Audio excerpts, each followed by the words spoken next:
Welcome to Our Hen House. This is Mariann Sullivan. And this is Jasmin Singer.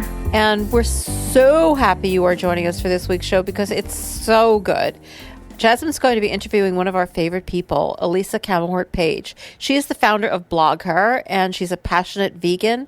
And she's also the co-author of this brand new book, Roadmap for Revolutionaries, Resistance, Activism, and Advocacy for All. Now, this book wasn't written specifically about animal activism, but she's going to tell us all about how it applies. I'm so excited about this interview. She's an animal activist and a vegan, a long-time vegan, so she does bring that to her work, and this interview will be focused on the animal aspect of what we can all take away from it.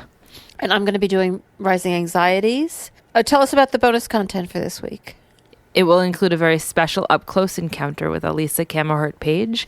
So if you're a member of the flock, you're going to get an email on Tuesday, the Tuesday after this podcast episode goes up, with a link, or you can find it on the flock Facebook page. If you're not a member of the flock, you can join for $10 Why are you not a member of the flock? I'm so perplexed.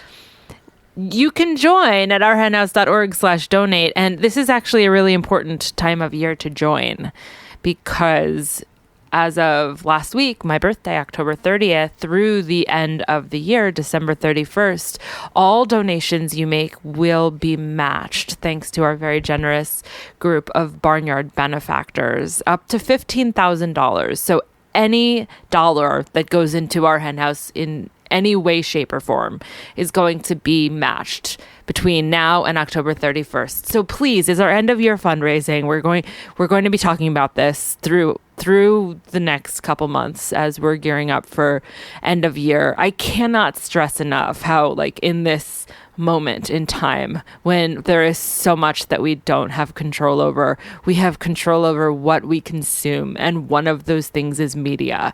And so if you're listening to this and you care about our hen house and you care about changing the world for animals, then keep indie media going by supporting our efforts to change the world for animals. ourhenhouse.org/donate. Please keep in mind, if you are a flock member, thank you. We love you. You get all of these great bells and whistles. And the vast majority of you, actually, your flock membership runs out in December, because we initially launched the flock program in December a few years back. And so keep in mind that it's almost time to renew, and we hope you renew for a higher amount than usual, because we really need it. And so do you. Okay, so I'm convinced. Oh. I don't know whether anybody else is, but I'm in. Okay. No, seriously, if we don't raise this chunk of money at the end of the year, like, that's it. So yeah, please do what you can. So before we get to the interview, I just want to talk a little bit about this. This story has been, like, really big in our little world this past week, and it's about this guy in England, and he works for Waitrose, which is apparently a supermarket, and they have an in-house magazine. His name is William Sitwell, and I want to tell you, what he had to say does not sit well with me. And so he got this. That was a slow burn. Sorry, yeah. That took me a sec. He got this perfectly nice pitch from somebody who wanted to write some articles about veganism. And her name was Selene Nelson. She's a freelance journalist and, wanted to do some plant-based recipes, and veganism has gotten so popular, and Waitrose is actually, like a lot of other supermarkets in the UK, expanded its vegan product range. So they're in. And so, like, it's just kind of unbelievable. Like his response was this: how about a series on killing vegans one by one, ways to trap them, how to interrogate them properly, expose their hypocrisy, force feed them meat, make them eat steak and drink red wine. Like, oh my God. What? I mean, what? That's, like, we're used to people being made hostile by the idea of veganism, but that's, like, the most hostile I've ever heard anybody be, in response to a perfectly nice pitch. What's going on here? Well, it reminds me of the whole, we're in Thanksgiving season now, that it's November, and it reminds me of the whole, like, passing the turkey carcass to the person next to you, and someone across the table seeing you do it and say, "Oh, really? Oh, what are you saying about me?" You know, like just super heightened defensiveness. Anxieties are not dying down; they're rising higher and higher and higher. Anyway, there was this great piece in this the conversation. Theconversation.com, and it's not, I don't know whether the people who wrote it are vegan activists, but what's great about it is that that's not all if they are, that's certainly not all they are, because Kate Stewart is a principal lecturer in sociology, and Matthew Cole is also an associate lecturer, and they're both at universities in Great Britain. So, you know, these are, sometimes you get responses just written by your random vegan like you or me. But these people are actually legitimate, and they kind of analyze it. They say a lot of the things that, you know, we've always observed about this kind of nonsense that goes on, but they say it really particularly well, I thought, and made some great points. And one of the things is this pointing out that there's when and I think this was really telling about the Thanksgiving story, that people who aren't vegan have unresolved guilt, and they care about animals, or they think they like to think they care about animals, and they have this, they call it threatened entitlement, and they presume, because they live in a non-vegan society, that they have the right to consume the bodies of other animals. And when vegans just by their very existence cause them to be defensive because of this unresolved guilt that they have. And so this accounts for, you know, the kind of response that you get a lot, which you get all the time, actually, of people explaining to you how they don't actually hardly even eat meat. It's just this real, you know, it's hardly ever, and it's just once in a while, and which always leaves us all wondering, like, well, who the hell is eating all those animals? Because somebody's eating them. And and then to the extreme level that we see here, to this incredible hostility towards vegans, which is basically shooting the messenger.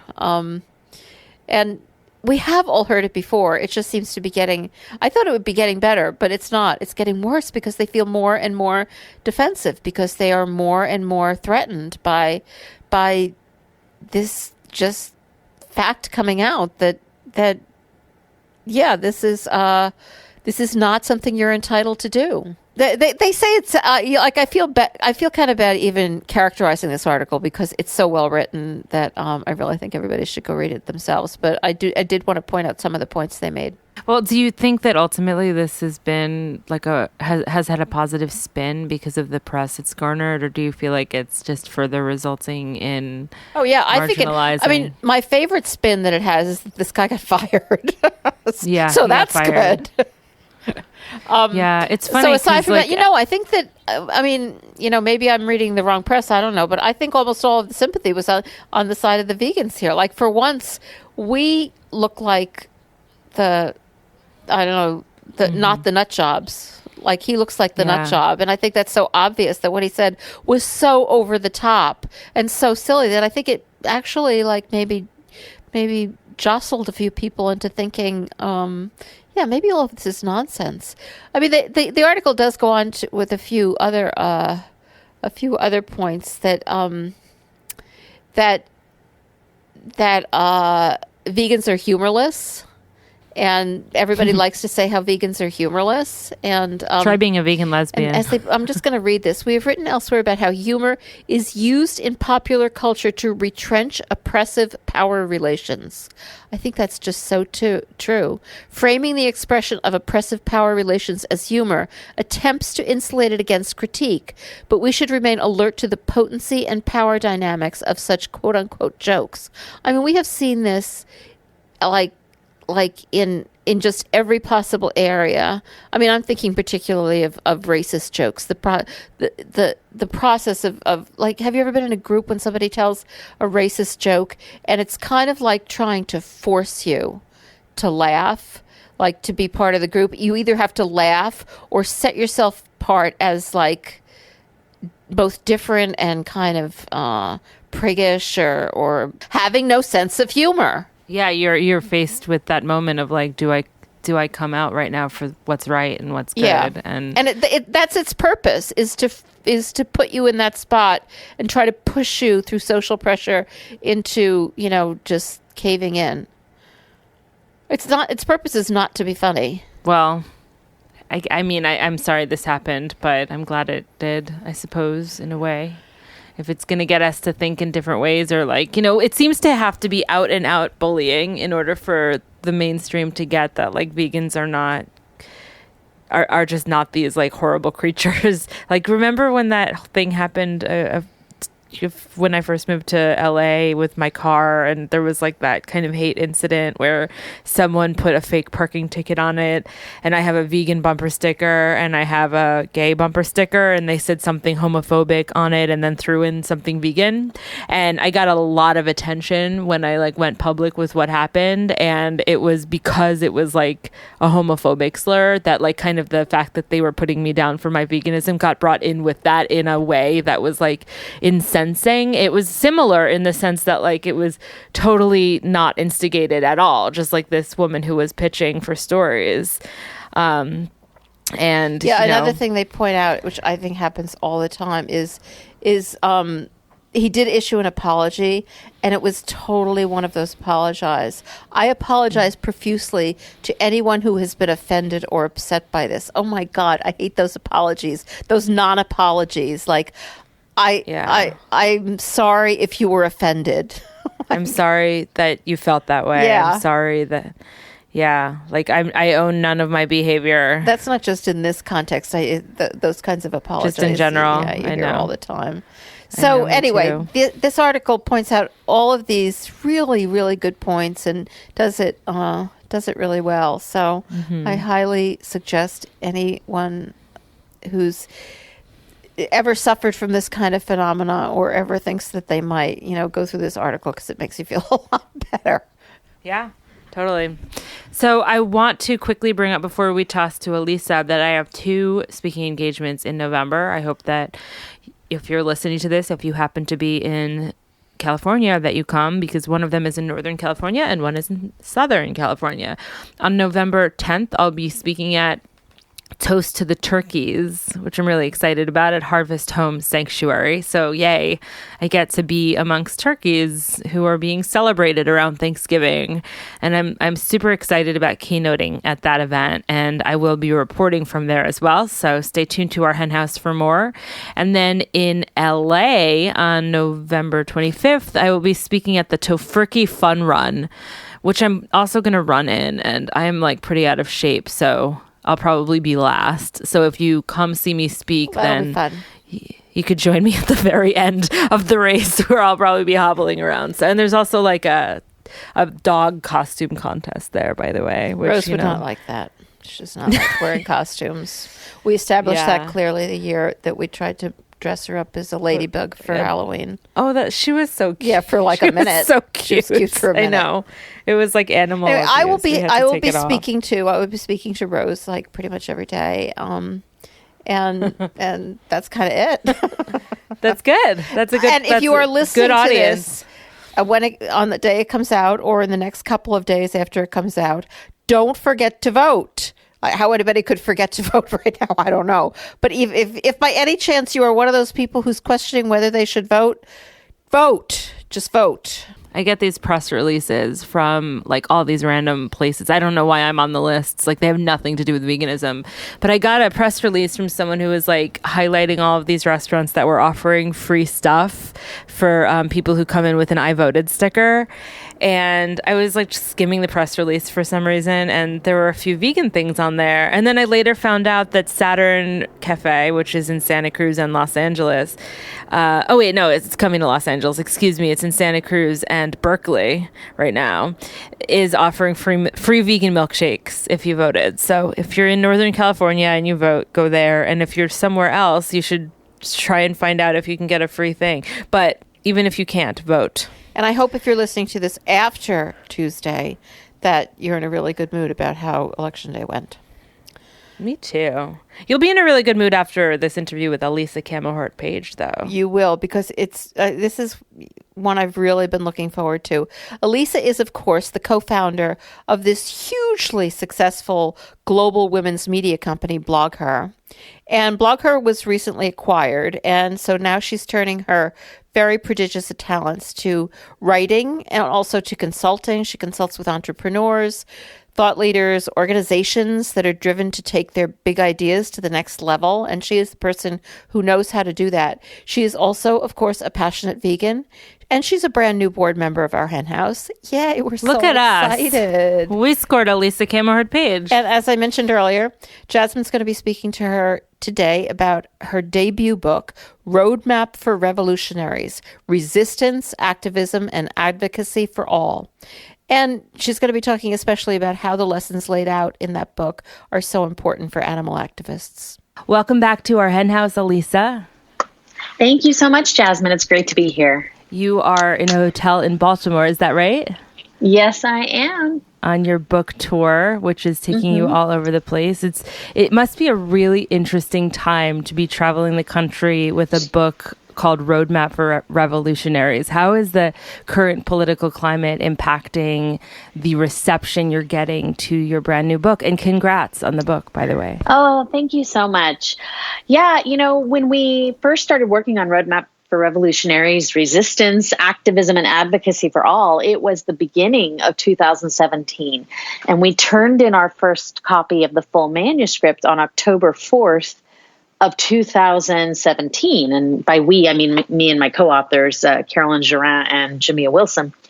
And we were somewhat, we were kind of resigned to the fact that traditional publishing takes a long time and our book wasn't going to come out till September. It felt like forever. It is almost a year since we first turned in the manuscript. And, we were worried because we're like, oh, this is a super timely book and it's going to take so long. Well, sadly, and little did we know, it would only grow to be more timely and people would only grow to be more looking for more ways to keep going and keep activating and feel productive and have impact.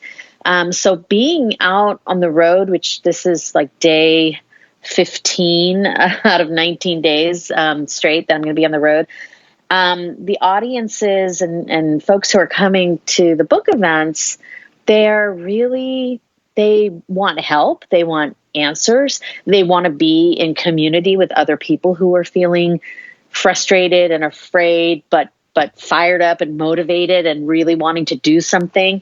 There has been, anger as things happen around us that are making lots of folks who show up to hear about a book like this angry. And so we've had great conversations and even this last weekend, my co-author Jamia and I went and talked to the girls at the Lower East Side Girls Club in New York. And they asked some of the smartest, best questions, so for all the folks who think that the younger generation are tuned out, they're not tuned out. So it's been really, on one hand, keeping my energy going as I'm on this long trip and really making me super glad that I have contributed to a dialogue in this way.